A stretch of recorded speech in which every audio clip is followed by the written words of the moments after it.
Everyone has already decided how this match is supposed to go. The hot young star against the fading veteran, the 21-year-old who seemingly can't lose against the 29-year-old who is supposedly running out of energy. And honestly, I understand why people see it that way. Alex has just won her first WTA title in Washington, then somehow battled through another brutal 3-set match against Katie McNally, even with her ankle heavily wrapped and clearly bothering her. 7 straight victories, momentum on her side, and confidence through the roof. It sounds like the perfect formula for another Alex Eala win.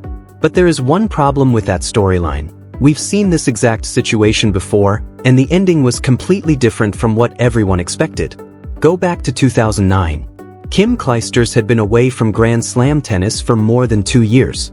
She had become a mother, stepped away from the tour, and returned to the US Open as an unseeded wild card. She wasn't even supposed to be part of the championship conversation. She was there simply because she wanted to compete again, and then something incredible happened. Clijsters started beating everyone. She took down Venus Williams, then Serena Williams, and eventually walked away with the US Open trophy. The tennis world had assumed that the long layoff and motherhood would make her vulnerable, but instead, the break seemed to give her something completely different: freshness, perspective, and freedom. It was less like a decline and more like someone had pressed the reset button. And that is exactly why I keep thinking about Clijsters when I look at what Belinda Bencic has accomplished since returning from maternity leave. Because if you judged her comeback only by the numbers at the beginning, there was nothing glamorous about it. She returned to the tour unranked, not number 200, not number 300, but completely unranked. The rankings computer had nothing beside her name. By January 2025, she was still outside the world's top 400, but then she started climbing.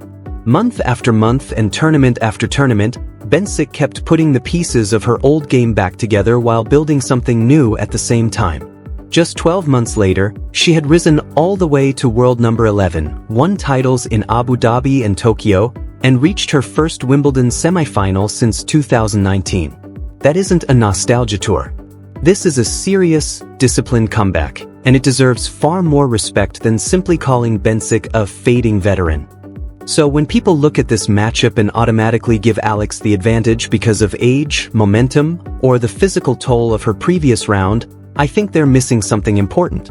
Bencic has already destroyed the idea that a comeback after maternity leave has to follow a predictable decline. She has shown that experience doesn't disappear just because a player steps away from the tour.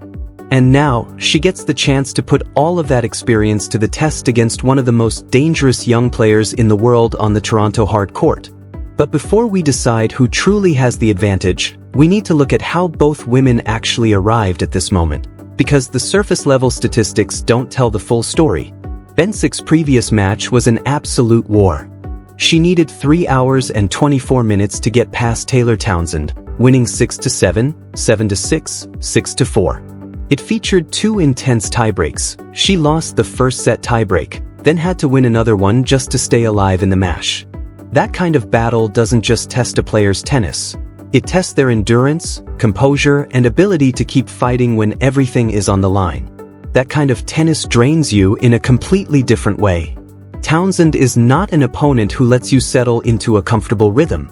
She's a left-hander who can slice, change pace, redirect the ball, and constantly make you question where the next shot is coming from. Bencic had to solve that puzzle for more than 3 hours, all while knowing that one bad stretch could send her home. Matches like that don't simply exhaust your legs. They test your concentration and your ability to keep making clean decisions when your body starts to slow down. You don't always see fatigue in the speed of the shots. Sometimes the first signs are much smaller. A player arrives just half a step late, a normally clean strike becomes slightly rushed, or a recovery takes an extra fraction of a second. Against someone like Alex Eala, those tiny differences can become enormous. But here's where the matchup gets even more interesting. Alex's previous round wasn't exactly an easy night either. Against McNally, she found herself in trouble early, trailing 1-3 before completely changing the direction of the set. Instead of panicking, Alex found her rhythm, stayed aggressive, and won 5 of the next 6 games to steal the opening set. That comeback required its own kind of toughness. Alex had to stay composed while dealing with an opponent who had already beaten a Wimbledon champion in the previous round, and then came the physical battle. Her ankle was heavily wrapped, the match stretched into 3 sets, and Alex still found a way to finish it. So while the headlines simply say 7 straight wins, the reality is much more complicated. Both players have been tested.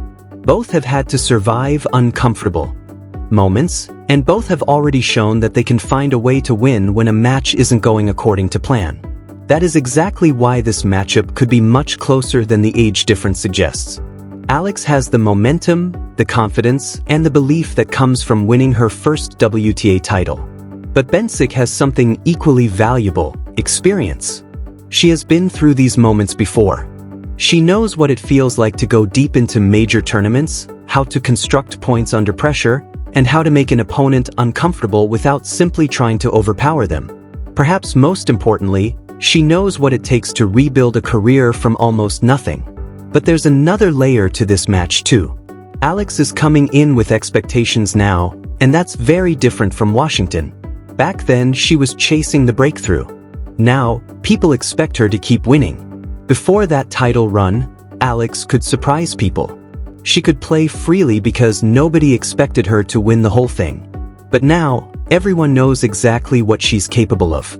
Every opponent studies her differently, every round comes with more attention, and that can completely change the psychology of a match. Bencic doesn't have to convince anyone that she's supposed to win, Alex does. That's why this isn't simply youth versus experience. It's confidence versus experience, momentum versus resilience. It's a player trying to extend an incredible winning streak against someone who has already proved that she can rebuild herself after the biggest interruption of her career. And if the history of tennis has taught us anything, it's that writing off an experienced champion is one of the easiest ways to get punished. Kim Clijsters showed that in 2009, and Bencic has already demonstrated her own version of it during this comeback. Now, Alex gets the chance to answer that challenge herself. She has already survived the pressure of a packed Toronto crowd, played through physical discomfort, and beaten opponents who entered matches with nothing to lose. But Bencic presents a completely different problem. She doesn't need to overpower Alex to beat her. She can make the young star work for every point, change the pace, absorb pressure, and wait for Alex to become impatient. And that could be the real battle. Can Alex stay patient when the match doesn't move at the speed she wants? Can she protect that injured ankle while still moving aggressively enough to control the baseline? Can she keep her 7-match winning streak alive against an opponent who has already proved that age doesn't tell the whole story?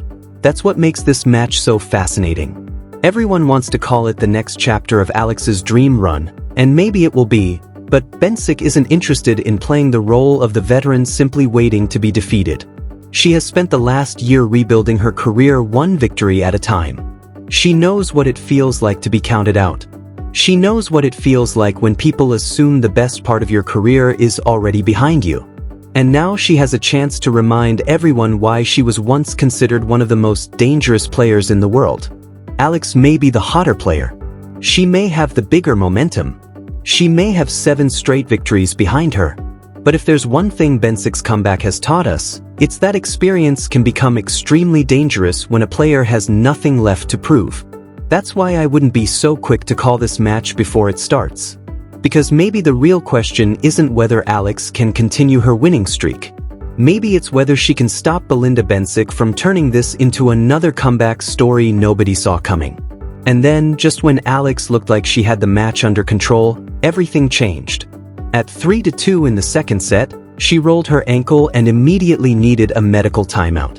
For a player who had already been pushed physically throughout the tournament, that could have been the moment everything fell apart.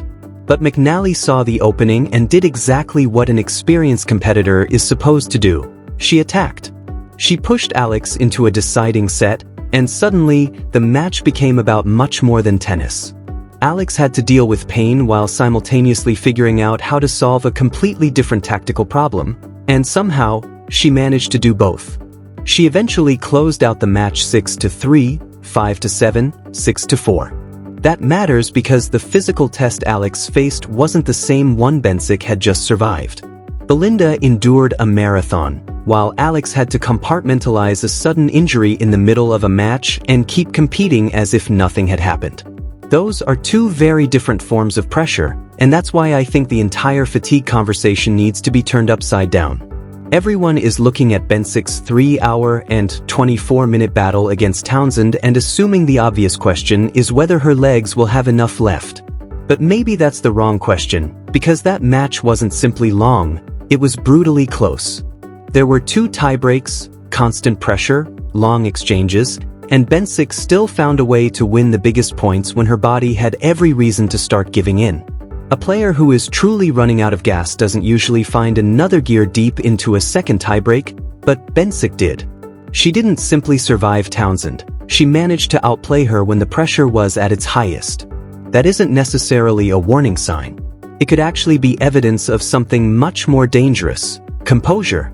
So instead of asking whether Bencic can physically survive another match, perhaps the more important question is whether Alex's ankle can hold up against a player who has just shown that she can remain calm when everything gets tight.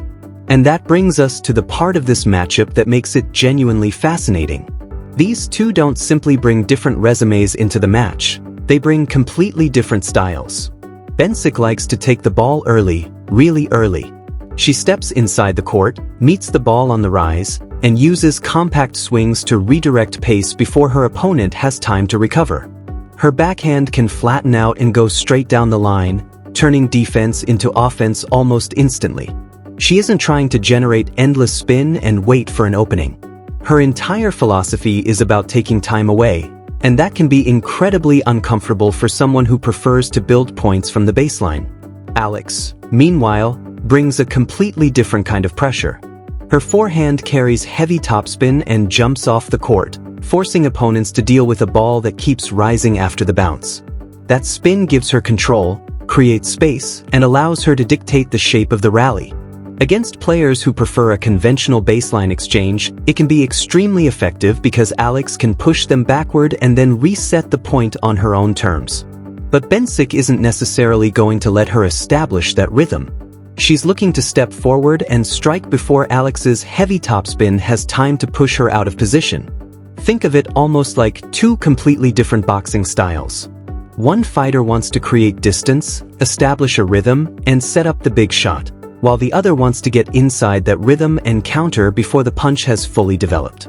That's essentially the geometry of this matchup. And there is one area where I think Alex could have a particularly important advantage: the return. Throughout this tournament, she has shown a willingness to stand aggressively on second serves rather than automatically retreating behind the baseline. She's trying to take time away from the server immediately, and that's a dangerous strategy against someone like Bencic, especially after the veteran has already spent more than 3 hours on court. Every service game could become a physical test. Bencic can't afford to casually settle into long rallies. She needs to protect her serve from the opening point because Alex is capable of turning even a slightly weak second serve into an attacking opportunity before the rally has properly begun. And if Alex keeps stepping forward and taking those second serves early, she's doing more than trying to win individual points. She's forcing Bencic to work, making every service game more expensive, and asking a player who just survived a marathon whether she really wants another long night. That's why I don't see this as some simple coin flip matchup. It's competitive, absolutely. Bencic has the experience, the composure, an early strike game specifically designed to disrupt rhythm, and the confidence that her comeback isn't just a feel-good story that will disappear when the competition gets tougher. But Alex has something Bencic doesn't have right now: an incredible wave of momentum. She hasn't lost since Washington, and she's playing with the confidence of a player who has finally discovered that she belongs in these matches. Every time she gets pushed, she seems to find another response. The ankle is the obvious question mark, and we can't ignore it. She rolled it during the match against McNally, needed treatment, and still finished the job. But the real test will come when she has to make repeated explosive movements against a player who is going to attack her timing. Can she move freely? Can she defend wide balls without hesitation? Can she plant and change direction without thinking about the injury? Those are the questions that could decide everything. And then there's the bigger picture. Alex is seeded 25th in Toronto, and every round she survives from here represents new territory in this WTA 1000 event. She has already gone deeper than many expected, and another victory wouldn't just extend her winning streak to 8 matches. It would push her even further into one of the biggest tournaments of her season and strengthen the argument that her Washington title wasn't simply a one-week miracle. It could be the beginning of something much bigger. That's why I would watch the first few return games extremely closely. Forget the final score for a moment and watch where Alex stands when Bencic serves her second ball. If she's taking that return early and stepping inside the baseline, that's going to tell us immediately that she's confident in her movement and ready to dictate the match. If she starts backing away, hesitating, or protecting the ankle, Bencic will know exactly where to attack.